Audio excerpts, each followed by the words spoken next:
Shalom umat Tuhan dimanapun Anda berada.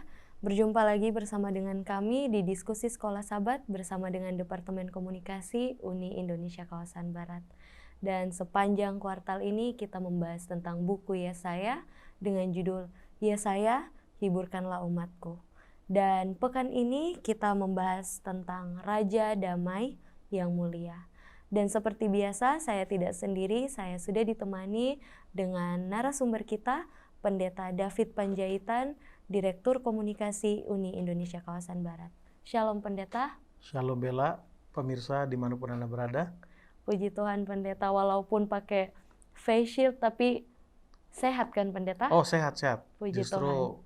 kita mencegah saja supaya jangan tertular ataupun mana tahu kita OTG dan sebagainya. Betul. Pendeta, kita sudah membahas tentang sebelum-sebelumnya, di pekan-pekan sebelumnya tentang Raja Ahaz. Dan kita juga sempat membahas tentang nama, ada juga kelahiran anak, kedatangan anak yang sudah kita bahas persis di pekan sebelumnya. Dan di sini, di pekan ini, membahas tentang Raja Damai yang Mulia. Apakah Raja Damai yang Mulia ini bersangkutan dengan anak yang dibahas dari pekan sebelumnya? Silakan Pendeta.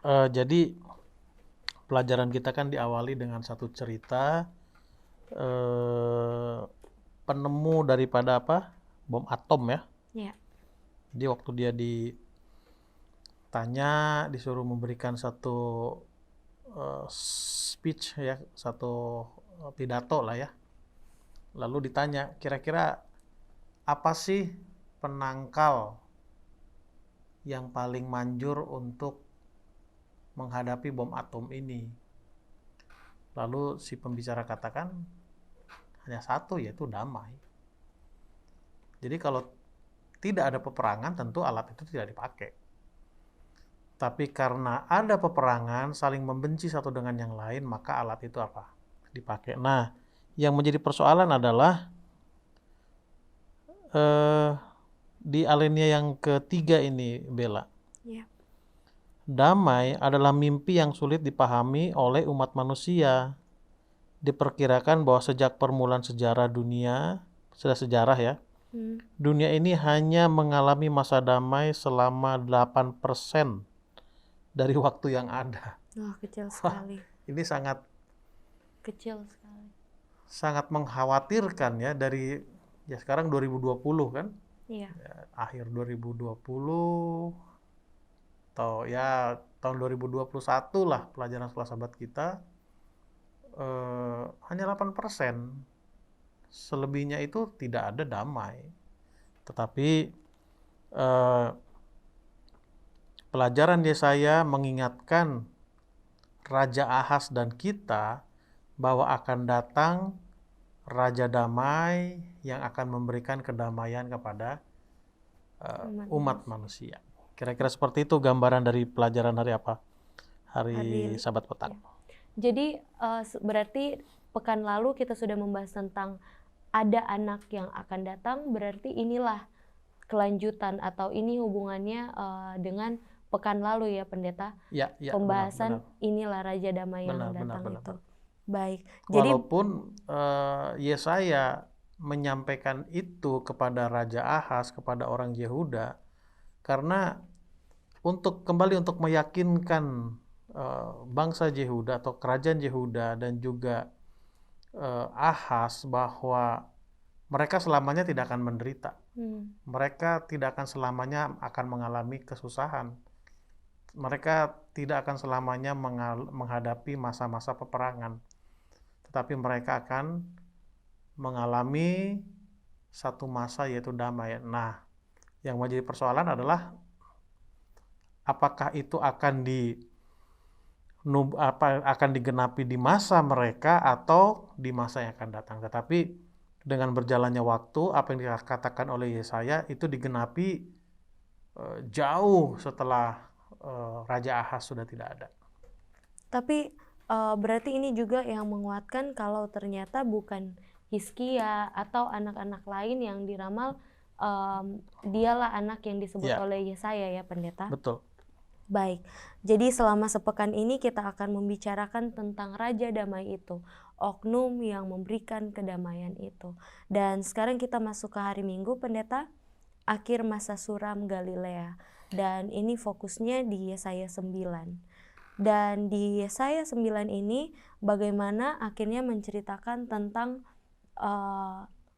akhir masa suramnya. Dan dimulai dengan kata tetapi atau bagaimanapun. Dan ini seperti ada kontradiksi Pendeta dengan ayat-ayat sebelumnya.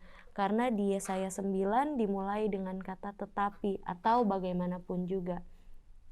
Apa maksud dari kontras kalau kita lihat dari pertanyaan di alinea pertama di hari Minggu ini, Pendeta? Baik, jadi kembali ini sejarah ya, kita perlu pelan-pelan lagi mengulanginya. Ingat beberapa pekan lalu kita sudah membicarakan bahwa setelah Raja Salomo mati, Israel itu kan terbagi dua. 10 di utara, itu disebut Israel, lalu 2 di selatan, yaitu Yehuda dengan Simeon. Yang di utara itu berkoalisi dengan negara-negara kerajaan-kerajaan di sekeliling mereka, kecuali kerajaan yang di atas di utara itu kerajaan Asyur. Nah, kerajaan selatan Yehuda bekerja sama dengan Asyur. Masih ingat ya kerjasama dengan Asyur, walaupun Tuhan tidak restui itu dan resikonya kita sudah pelajari pekan lalu, akhirnya Ahaz tidak dikubur di antara raja-raja. Nah, pada waktu mereka berkoalisi, kan kerajaan di utara, Israel itu dengan sekutunya itu kan kalah. Yeah. Lalu, pelajaran sahabat kita mengatakan bahwa Raja Asyur, Tiglat-Pileser, membuat negara-negara sekutu Israel itu menjadi provinsinya.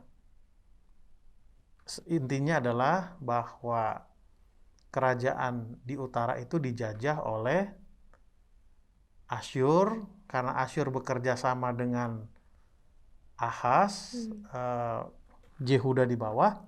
Artinya kerajaan di utara itu sebetulnya sudah kalah oleh kerajaan selatan. Nah, Yesaya memberikan satu nubuatan, menyampaikan satu nubuatan kepada Raja Ahaz bahwa akan ada nanti seorang anak yang lahir dari perawan dan segala begitu. Nah, kita sama-sama tahu bahwa penggenapannya itu adalah kelahiran Yesus. Nah, Yesaya pasal 9 katakan akan ada kelepasan di Galilea. Kalau kita lihat geografisnya, petanya, Galilea itu kan terletak di utara. Jadi Yesus mengawali kebebasan dunia ini dari penderitaan itu dimulai dari atas sana.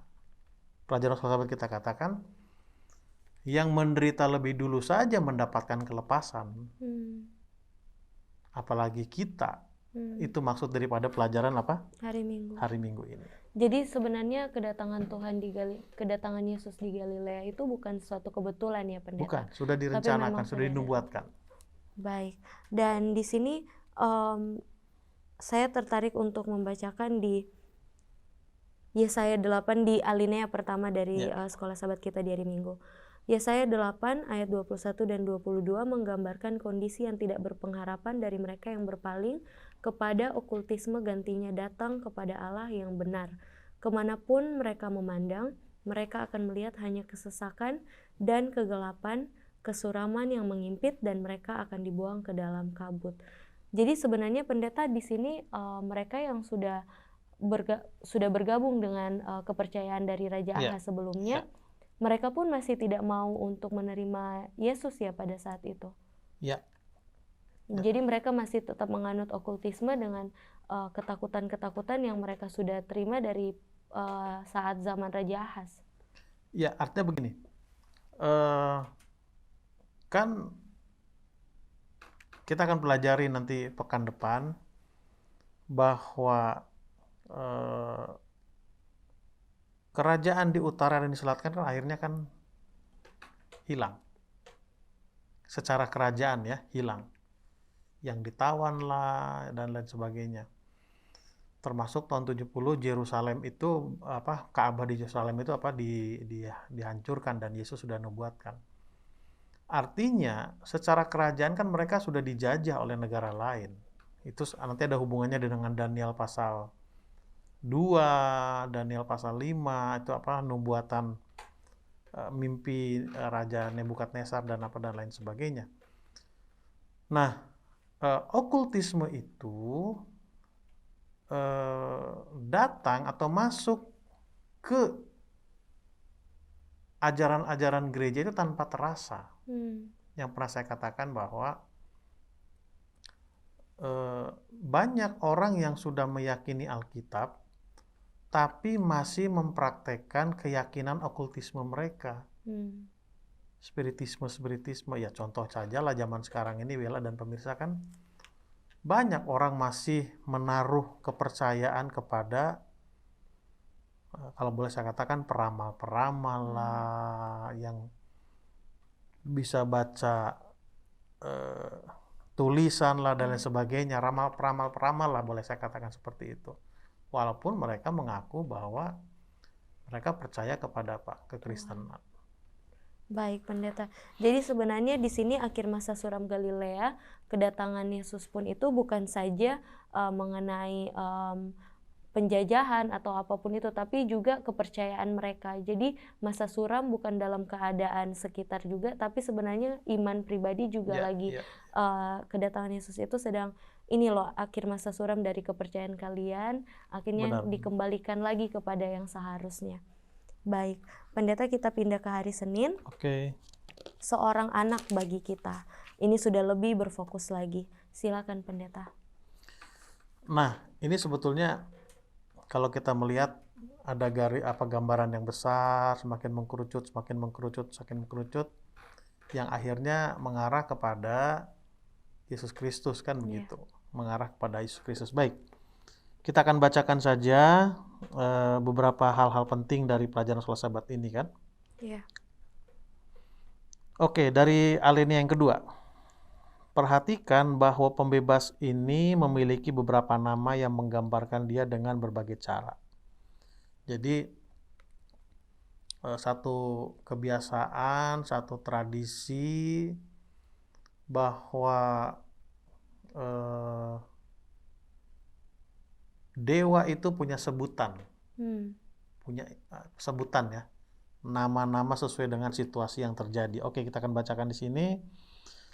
Di Timur Dekat pada zaman dulu raja-raja dan dewa-dewa memiliki beberapa nama untuk menyatakan kebesarannya. Dia yang ajaib lah, ya kan. Terus ada beberapa ilahi lah di sini. Jadi itu sebutan untuk satu oknum yang mempunyai kekuatan supranatural. Ya, mungkin saya baca di sini ya. Dia ajaib, sama seperti malaikat Tuhan menggambarkan namanya kepada ayah dari Simson sebagai ajaib. Memiliki akar kata Ibrani yang sama, kemudian naik ke sorga dalam asap korban dari mesbah Manoah. Lalu nama yang lain adalah dia juga disebut sebagai ilahi, Allah yang maha kuasa dan pencipta kekal, Bapa kekal, dan sebagainya. Dialah seorang raja yang berawal dari dinasti Raja Daud. Kerajaan damai miliknya apa? Akan kekal. Yang kekal. Jadi seorang anak itu, ya kita katakanlah yang merujuk kepada Yesus Kristus, juga mempunyai sebutan-sebutan yang lain. Tapi Pendeta, Bella ada pertanyaan. Sebenarnya kan kalau mau dilihat dari Yesaya pun sudah dinubuatkan tentang kedatangan Yesus. Tapi kenapa di saat kedatangan Yesus masih banyak orang yang meragukan kalau inilah sang juru selamat itu, inilah yang dinubuatkan itu. Kenapa Pendeta? Ya, ingat Bella pelajaran hari apa itu ya? Ini 18 Januari nih.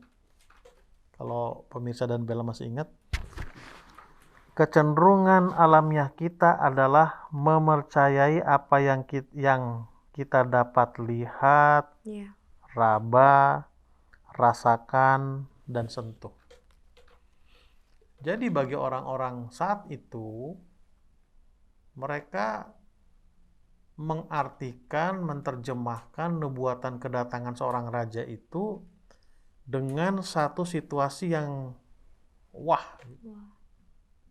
Jadi mereka terjemahkan dengan yang mereka mengerti sesuai dengan situasi saat itu.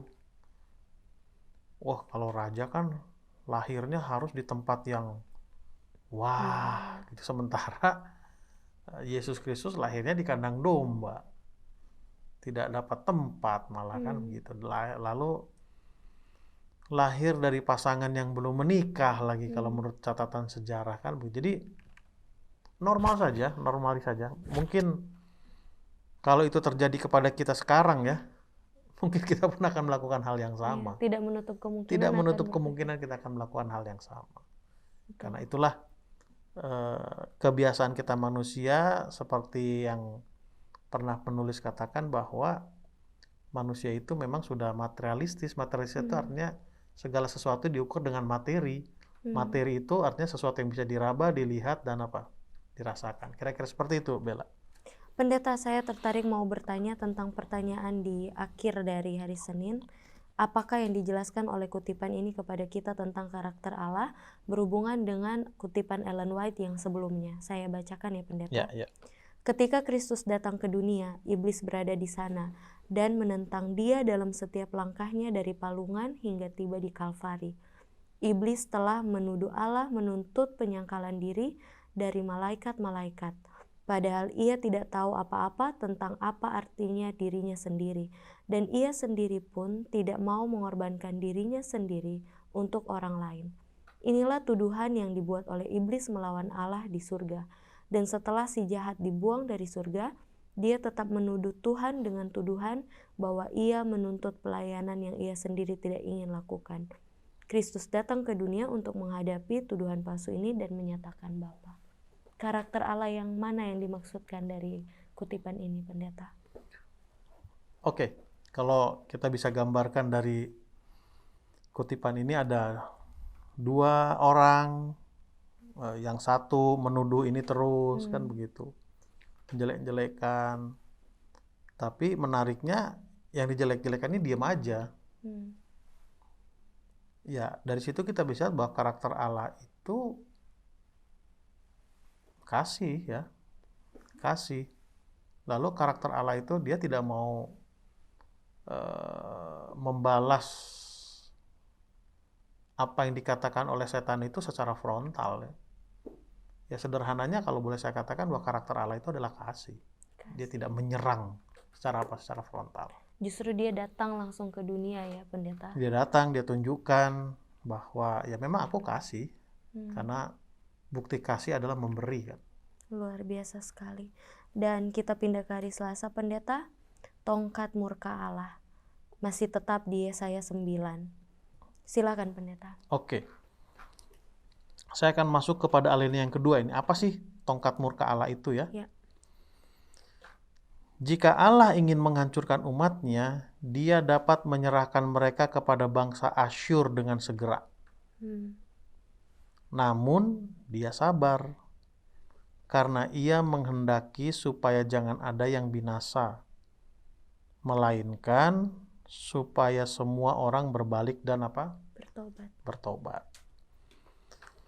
Sama seperti pada zaman hakim-hakim, Allah membiarkan bangsa Yehuda dan Israel mengalami beberapa akibat dari kebodohan mereka, agar mereka dapat mengerti apa yang mereka lakukan dan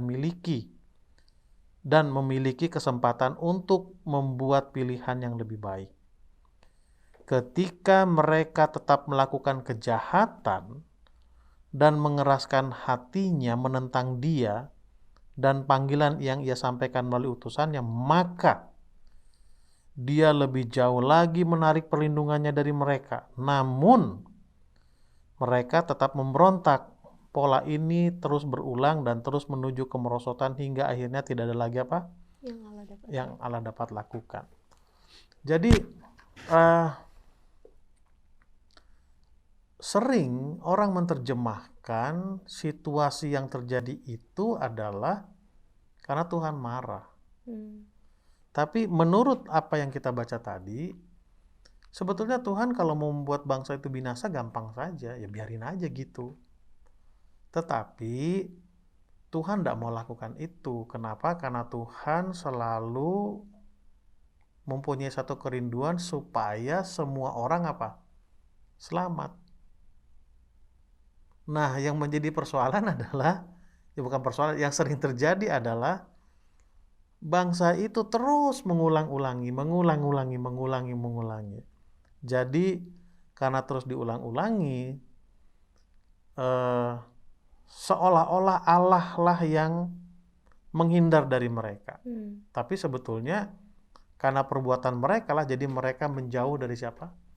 Dari Tuhan. Nah, akibat daripada perbuatan mereka yang diulang-ulangi, mereka rasakan sehingga mereka mengatakan, oh inilah tongkat kemarahan siapa? Allah itu. Tapi sebetulnya Allah tidak ingin itu terjadi, tapi karena kedegilan bangsa itulah sehingga itu apa? Terjadi. Jadi sama saja seperti kehidupan kita sekarang ya pendeta. Banyak sekali orang yang menemukan masalah dan mereka berpikir bahwa Allah yang meninggalkan mereka atau Allah yang menjauh dari mereka. Padahal sebenarnya mungkin di saat mereka menemukan masalah atau melakukan kesalahan yang patternnya seperti itu terus menerus, mungkin Allah memang sering, bukan mungkin, Allah sering mengingatkan kita, tapi kita yang mencoba untuk melakukan kesalahan itu lagi. Itu yang dinamakan dosa kesayangan juga kan pendeta? Apakah itu bisa disambungkan ke situ? Jadi mungkin Tuhan juga akhirnya lelah dari pekan yang kemarin saja yang kita pelajari. Raja Ahaz akhirnya Allah lelah untuk bertindak atau untuk menyelamatkan dia karena sudah berulang kali. Mungkin kita juga seperti itu ya pendeta. Kadang kita menemukan masalah, kita setelah sudah mentok atau sudah dapat ujungnya, kita menyalahkan Tuhan. Seakan-akan Tuhan tidak ada di situ. Tapi sebenarnya mungkin di saat masalah itu mau terjadi, Tuhan sudah mengingatkan, tapi mungkin kita yang mengabaikan. Itulah yang mungkin bisa dikatakan juga kita mengabaikan suara Roh Kudus, karena itu yang Tuhan pakai untuk berbicara dengan kita juga. Jadi memang pentingnya untuk kita minta kepekaan ya dari Tuhan supaya kita bisa mendengar suara Roh Kudus dan mampu untuk mendengarkan suara Roh Kudus. Bagaimana pendeta, ada tambahan? Ada tambahan. Ini saya bacakan saja lah karena menurut saya penting semua ini. Silakan pendeta. Tulisan-tulisan pelajaran Sekolah Sabat ini. Di alinea berikutnya nih. Apa yang kita lihat di sini, sebagaimana yang ada dalam Alkitab, adalah kenyataan dari kehendak bebas. Allah membuat manusia bebas. Dia harus melakukannya, jika tidak, mereka tidak dapat mengasihinya dengan sungguh. Dan kebebasan termasuk pilihan berbuat salah. Jadi, pada waktu Allah mengingatkan, mengamarkan, tetapi tidak membatasi hak memilih kebebasan dari manusia itu yang sudah ada sejak zaman penciptaan. Walaupun itu keputusan yang salah ya, walaupun itu keputusan yang salah, ya oke, nggak apa-apa, biar aja gitu. Nah, kebaikan Allah adalah dia tidak membiarkan begitu saja, dia juga mau memberikan solusi bagi orang-orang yang menjauh dari siapa? Dari dia. Kan saya bacakan selanjutnya ya. Dan meskipun Allah berkali-kali membujuk kita dengan menyatakan kasih dan karakternya, dia juga mengizinkan kita untuk menghadapi buah dari keputusan kita yang salah. Biarin aja dulu mereka rasakan gitu kan. Biar ada atas pilihan mereka. Oke, contohnya rasa sakit, penderitaan, ketakutan, kekacauan, dan seterusnya. Semuanya itu dapat menyadarkan kita tentang akibat dari meninggalkan Tuhan. Jadi kenapa Tuhan izinkan?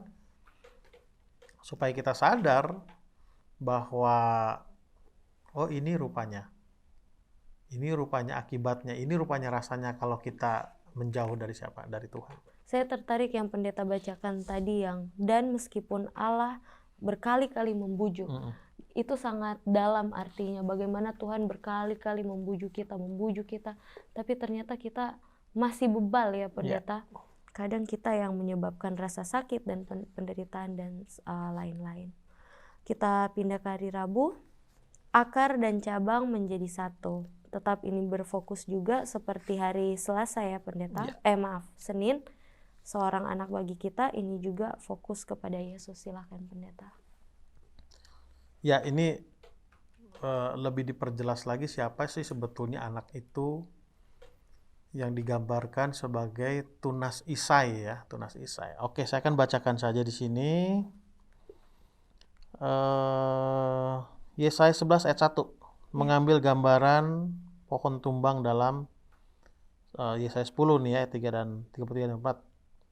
Tunggul Isai mewakili pendapat yang menyatakan bahwa dinasti Daud atau anak Isai akan kehilangan kekuasaannya, namun akan bangkit sebuah tunas yang keluar dari tunggul Daud.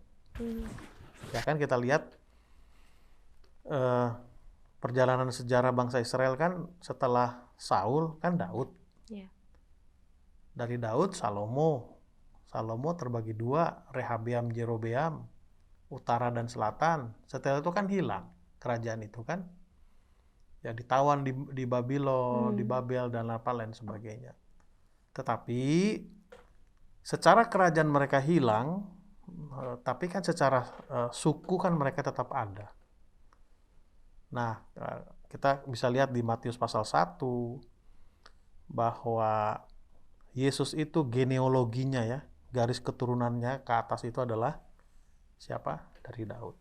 Itu akar dan cabang menjadi apa? Menjadi satu, itu istilah.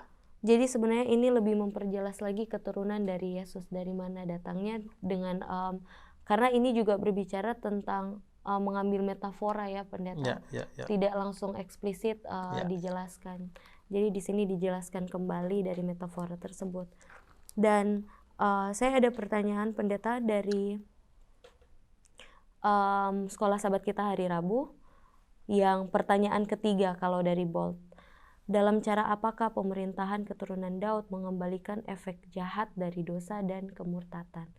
Ini maksudnya apa pendeta dari yang berhubungan dengan pembahasan kita di hari Rabu? Oke, dalam cara apakah pemerintahan keturunan Daud mengembalikan efek jahat dari dosa dan kemurtatan?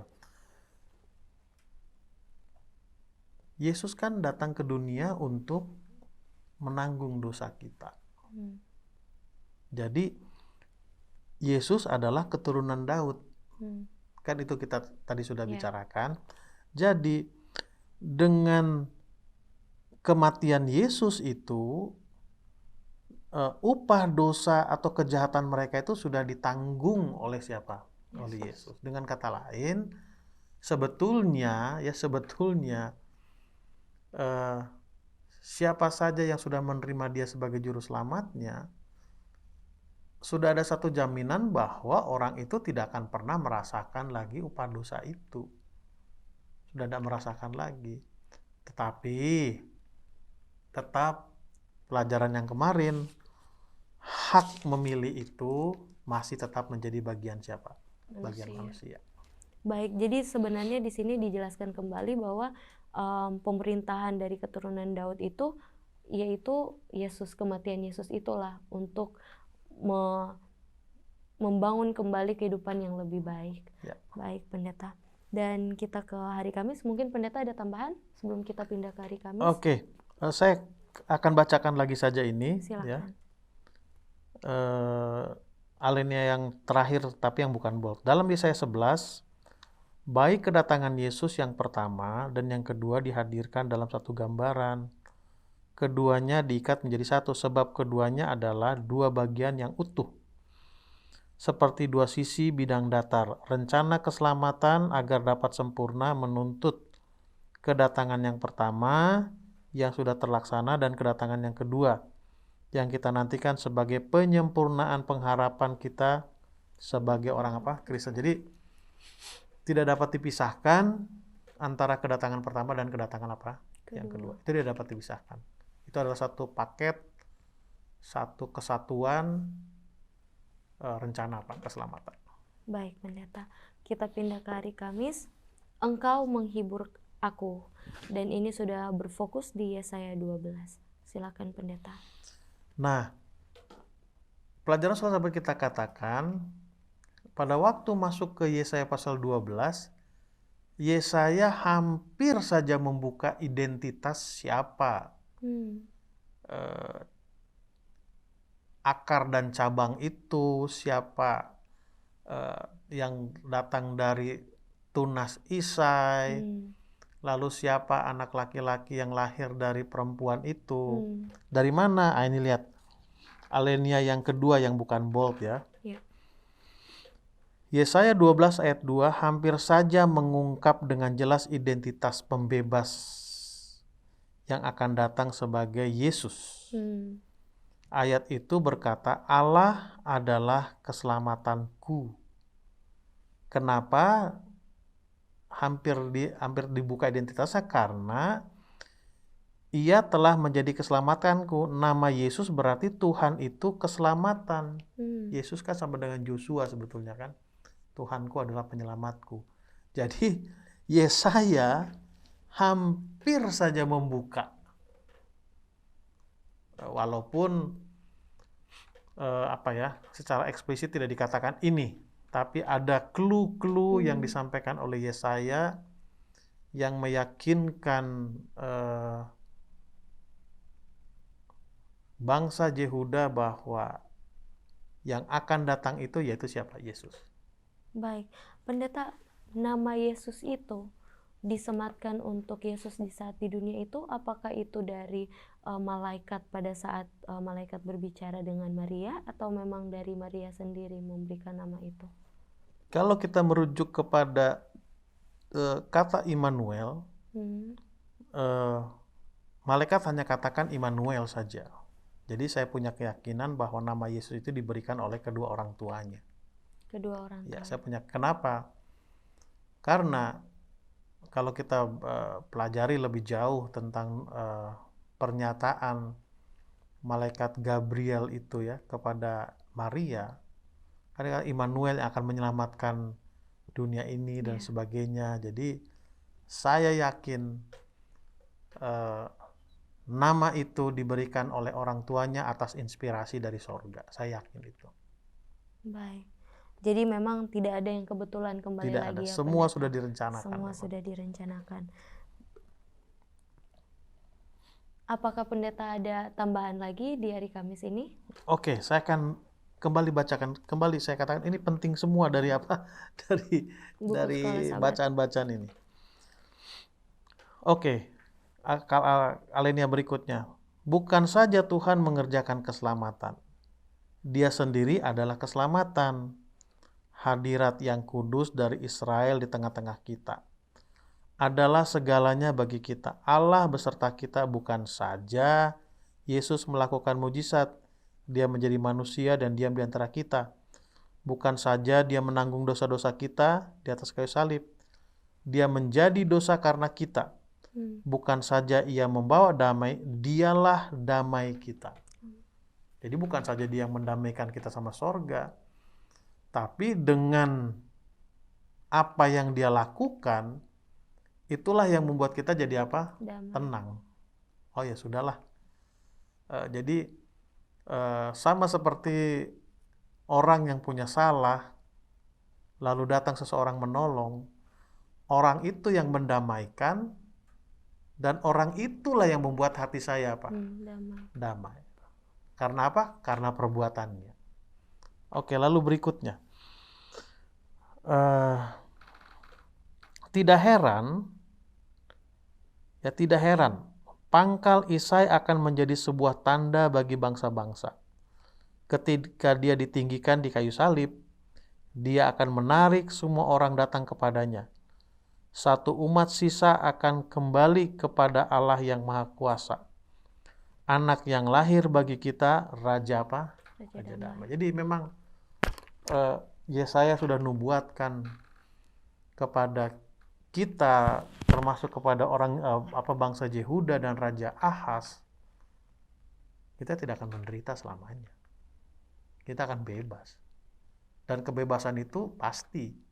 Sepasti kedatangannya, sepasti kematiannya, dan sepasti kebangkitannya. Dan sepasti naik dia ke sorga. Dan sepasti janji kedatangannya yang kedua kali. Jadi tidak ada keraguan lagi ya. Sebetulnya tidak ada. Jadi nggak sih Tuhan datang yang kedua kali? Karena Tuhan sudah membuktikan. Karena pendeta bilang kan kedatangan Yesus yang pertama dan yang kedua itu berkaitan semuanya. Satu paket ya. Satu kesatuan yang tidak bisa dipisahkan. Berarti kalau dia sudah menggenapi kedatangannya yang pertama, tentu juga kedatangan kedua pun akan tergenapi. Pasti. Nah, yang menjadi persoalan Bella adalah bukan kapan Tuhan datang. Yang menjadi persoalan adalah apakah siap kita menyambut kedatangannya. Itu saja persoalannya. Jadi, kalau memang Yesus sampai sekarang belum datang, jangan pernah pertanyakan apakah dia jadi datang atau tidak. Bukan itu persoalannya. Yang perlu kita pertanyakan adalah apakah kita sudah siap menyambut kedatangannya. Iya. Itu yang paling penting. Karena kita sibuk mempertanyakan kapan datangnya, kita sendiri tidak menyiapkan diri kita di saat dia datang. Betul. Dan pendeta, kita langsung masuk ke kesimpulan. Silakan. Baik, sebelum saya bacakan kutipan-kutipan ini, saya mau menambahkan keterangan tadi. Saya lupa di buku mana ya, mungkin nanti pertemuan berikutnya saya akan kasih tahu. Dikatakan demikian. Sebetulnya Allah itu bisa menyelamatkan orang-orang berdosa tanpa pertolongan kita. Bisa. Tetapi kenapa Allah mau melibatkan kita? Allah ingin tabiat Kristus itu dikembangkan dalam kehidupan kita. Artinya apa? Pada waktu kita pergi menginjil lah boleh saya katakan, itu tujuan utamanya adalah bukan untuk orang-orang berdosa itu, bukan. Ya. Tujuan utamanya adalah untuk siapa? Untuk kita. Untuk apa? Memperkembang tabiat Kristus yang ada dalam kehidupan kita. Dengan kata lain, kita perlu dewasa di dalam apa? Kerohanian. Nah, kembali kepada pernyataan kita yang hari Kamis yang lalu. Kenapa Yesus belum datang? Karena kita belum siap. Kenapa? Karena kita belum dewasa secara apa? Rohani. Tapi percayalah, siap tidak siap, dia akan apa? Akan datang. Oke, saya akan bacakan kutipan-kutipan yang ada di sini. Hati Bapa manusia penuh rasa kasih sayang dan iba akan anaknya. Ia memandangi wajah anaknya yang kecil itu, serta gemetar membayangkan ancaman nyawa anak itu. Ia ingin melindungi anak yang sangat dikasihinya itu dari kuasa setan, menghindarkan dia dari pencobaan dan pergumulan, untuk menghadapi pergumulan yang lebih pahit lagi, serta bahaya yang ngeri. Allah mengaruniakan anaknya yang tunggal supaya jalan hidup dapat dipastikan bagi anak-anak itu. Inilah kasih itu. Ingat pertanyaan Bella di hari Selasa ya? Apa sih karakter Allah itu? Ya. Walaupun dia difitnah, dicela, diejek, sebenarnya dia diam aja. Kenapa? Itulah kasih itu. Heranlah kamu, hai segenap langit, dan tercenganglah kamu, hai apa? Hai bumi. Jadi Yesaya sudah menubuatkan bahwa kedatangan seorang juru selamat, seorang pembebas yang membawa damai, itu pasti akan apa? Akan datang. Amin. Terima kasih banyak pendeta untuk pelajaran kita pekan ini. Sebelum kita tutup, pendeta boleh mendoakan pemirsa yang ada di rumah. Oke, kita tunduk kepala berdoa. Tuhan, Bapa kami di sorga, terima kasih karena kesempatan yang baik kami telah mempelajari firman-Mu ya Tuhan. Kiranya nubuatan Yesaya tentang datangnya seorang penyelamat menjadi keyakinan bagi kami ya Tuhan. Berkati juga pemirsa di mana mereka berada. Kiranya Tuhan memberikan kebutuhan mereka sesuai dengan rencana-Mu ya Tuhan. Di dalam nama Tuhan Yesus kami berdoa dan mengucap syukur. Amin. Amin. Terima kasih pendeta. Dia pasti datang. Sementara menunggu, Tuhan berjanji, Immanuel, Allah beserta kita. Kita akan berjumpa lagi di diskusi selanjutnya. Tuhan Yesus memberkati.